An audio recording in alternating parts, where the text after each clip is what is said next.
Rome on the brink. The 3rd century meltdown. Just before dawn, along the Rhine, mist clings to timber palisades, and the watch drum beats a nervous cadence, as if the frontier itself can feel what the marble heart of Rome refuses to say aloud. The empire is leaning toward a precipice. Within the span of a single lifetime, the long stretch we now call the 3rd century, the Roman world tastes crisis in its bread, its coin, and its breath. Politics fracture. Money thins to a shine.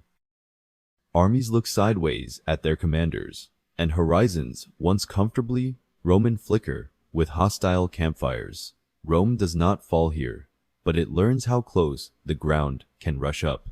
The shock that opens this age arrives in the year we reckon as 235 of the Common Era. Emperor Severus Alexander, campaigning against Germanic tribes, is murdered by his own soldiers. A geometry both brutal and simple, the living symbol of law and fortune, ends at the hands of the very instrument meant to defend them. Into the sudden vacuum the legions lift Maximinus Thrax, a hard general of humble birth, acclaimed not by the Senate but by the sword. His rise becomes a pattern. Soldier emperors, men with scant senatorial backing and iron in their voices, rule by campfire acclamation, and often die by it. In Rome, senatorial oratory grows ceremonial. The real votes are counted in muddy fortresses at dawn, when men raise their right hands and speak a new name.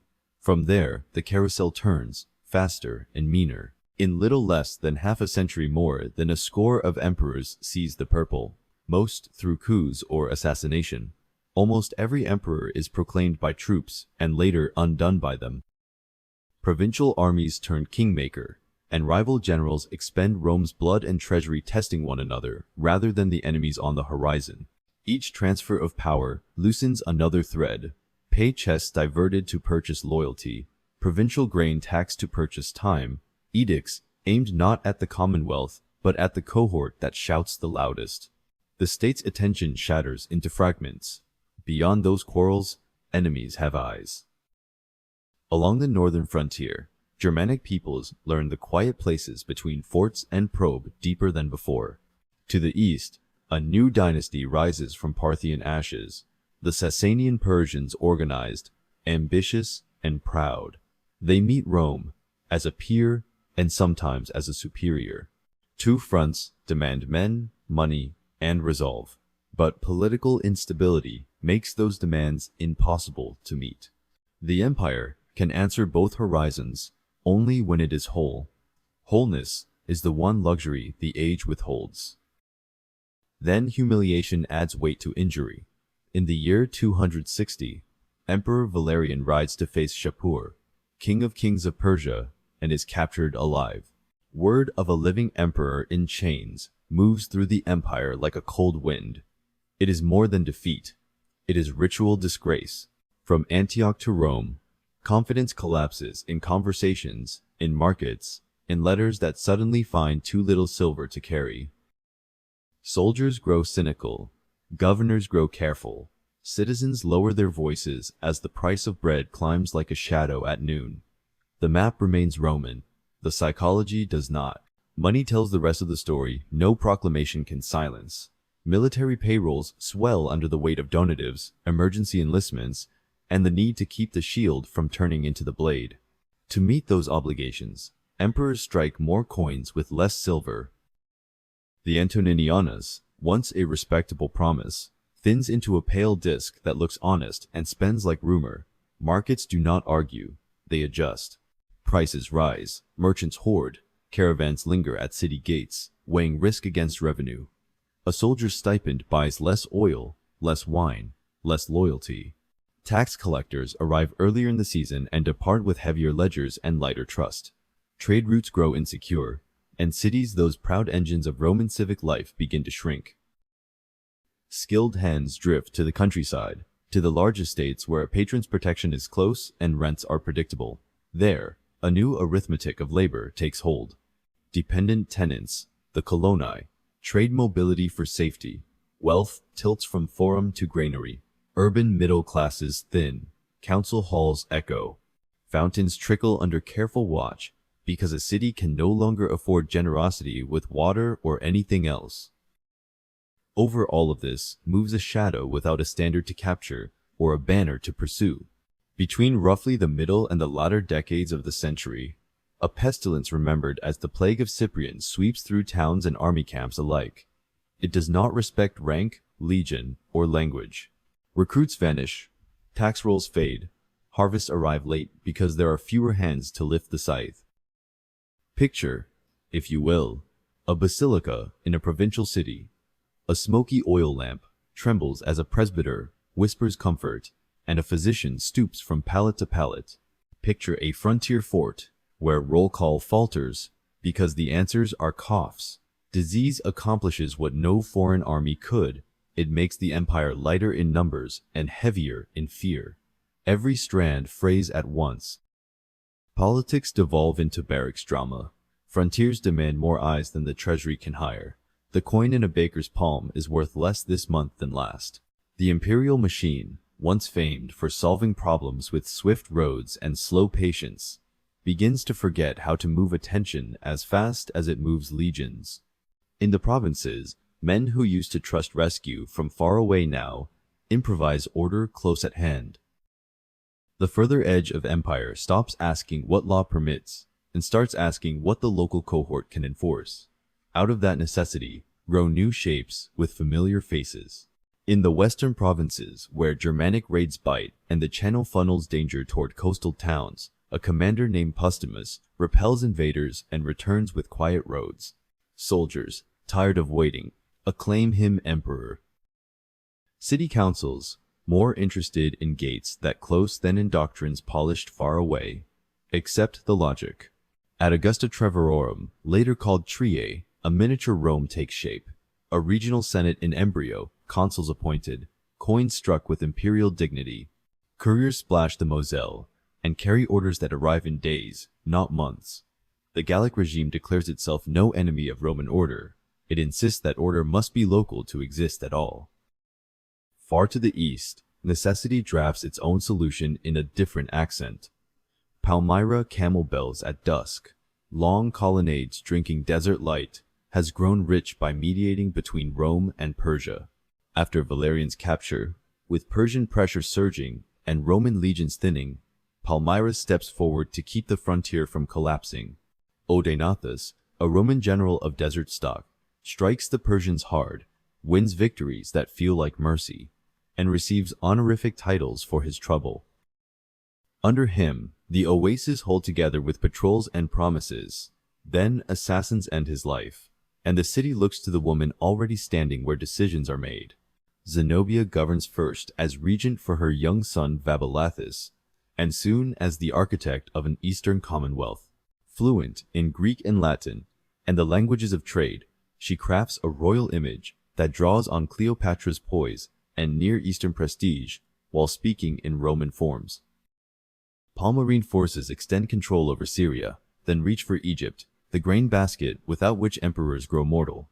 They take parts of Arabia, Petraea, and Anatolia. Titles creep upward. Valerian styled Augustus, Zenobia styled Queen of the East. It is not yet open war with Rome, but it is no longer obedience. Palmyra presents not rebellion for its own sake, but competence as argument, an emergency solution to a center that cannot protect its edges. In Rome, these mirrors are intolerable.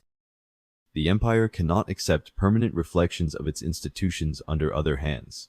The answer is a man who understands that unity is not a speech but a sequence. When Aurelian takes the purple, he brings a soldier's clarity and a restorer's patience. First the West, then the East, then the money, then the meaning. In Gaul, after the death of Postumus and the wearing friction of faction, the breakaway regime is vulnerable. Aurelian moves with economy, peeling away loyalties, defeating those who will not be disassembled. When imperial eagles cast shadows on the Rhine once more, the western provinces are pinned back to the central map. The message marches in the cadence of boots. One army, one emperor, one empire. Then Aurelian turns to the desert horizon, where Palmyra's colonnades stand like stone waves. In the year 272, He advances through Asia Minor to meet Palmyrene forces near Antioch, at a place remembered as Immae. The fighting is hot and bright, dust making the sun blink. Palmyra's famed cavalry brilliant in the open presses too far and is punished by tactics that prefer attrition to glamour. The Romans press to Emesa. From there, they face the long patience of a siege at Palmyra itself. Inside the walls, Zenobia calculates futures. Persia might be persuaded, the Euphrates might be crossed in secret, dignity might be carved from defeat. She chooses the river and is taken in the attempt. The image fixes quickly across the empire, the queen of the desert, halted by water and Roman reach. The following year, a smaller revolt flares and is crushed. Palmyra is sacked in the year 273. The Eastern Commonwealth dissolves, like salt in wind. Triumph requires theater, as well as reports, and Aurelian is a politician of the sacred as much as the sword. In Rome, Zenobia appears in his triumph, bedecked with jewels and golden chains that glitter and mock. Yet the end is not a blade.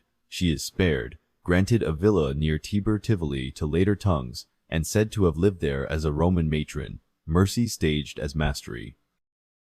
At the same time, Aurelian elevates Sol Invictus, the unconquered sun, as a unifying symbol, coins and temples, carrying rays that promise daylight after the long night. If soldiers need pay, citizens need stories. He supplies both as far as one man can. But swords and parades cannot by themselves cure the arithmetic that fed the crisis. Emperors paid many mouths with thin silver. Prices leapt, trust leaked. Garrisons were both shield and bargaining unit, their loyalty purchased in installments. Urban life, built on dependable coin and road-borne trade, thinned into the hush of shuttered stalls. Aurelian stitched the fabric, yes, but the seam still strained. What had saved Rome in the short term was a commander. What might save it in the long term had to be a system. That system begins under Diocletian, a soldier of modest birth, raised by acclamation in the year 284. He has watched palace doors revolve at the will of cohorts, and decides to change the building's design. The old fiction of the princeps, the first citizen, standing conversationally close to the elite, gives way to the open theater of the dominant, in which the emperor is approached through ritual and distance. To critics, this looks like vanity. To Diocletian, it is insulation. Sacralize the office, and you make it harder for a lucky general to seize. He then redraws the map of responsibility. In the year 293, he establishes the Tetrarchy, 2 Augusti and 2 Caesares, each with a zone to govern, each close to a frontier that needs eyes. Diocletian himself takes Thrace, Egypt, and Asia Minor. Maximian oversees Italy, Africa, and Hispania. Galerius mines the Danube and the Balkans. Constantius Chlorus manages Gaul and Britain. It is not decentralization so much as density. More capitals, shorter messages, quicker responses. In emergency, the four can converge. In routine, they can specialize. Administration thickens to carry this design. Censuses are tightened, taxes regularized. Price edicts, however, imperfect, announce that the state intends not merely to plead with markets, but to measure, assign, and enforce. Along the frontiers, defense is layered. Local limitanae to watch and absorb first blows, mobile comitatenses to sprint toward thunder. The empire learns to think in hours and days, rather than in hopes and seasons. Then, in an act that still startles, Diocletian abdicates in the year 305, stepping down alongside Maximian, elevating the junior rulers, and inviting the design to prove it can outlast its designer. For a brief span, it does, but no diagram can banish ambition. Soldiers have preferences, rulers have sons. Constantine, the child of Constantius Chlorus, is proclaimed by his troops at Eboracum, York, to later maps, and the Tetrarchic puzzle is rattled by human hands. Civil wars follow, notably his struggle against Maxentius at the Milvian Bridge. And yet, even as rivalries reappear, the new habits remain. Multiple centers feel normal. Layered armies feel prudent. Heavy administration feels like the price of survival. The insight that one emperor cannot be everywhere hardens into a truth. Historians will point to this long emergency, the crisis of the 3rd century, as a decisive hinge. It marks the end of one Roman grammar and the beginning of another, the passage from classical empire to late antiquity. In that passage, the empire does not simply survive battles, it survives itself by changing its rules. What the frontier learned in fear, the court learned in ceremony, the treasury learned in counting, and the people learned in patience. Legitimacy must be manufactured daily. Money is a political institution before it is a metal. An army defends borders and constitutions at once. Rome endures not because it refuses to change, but because it changes to remain Rome.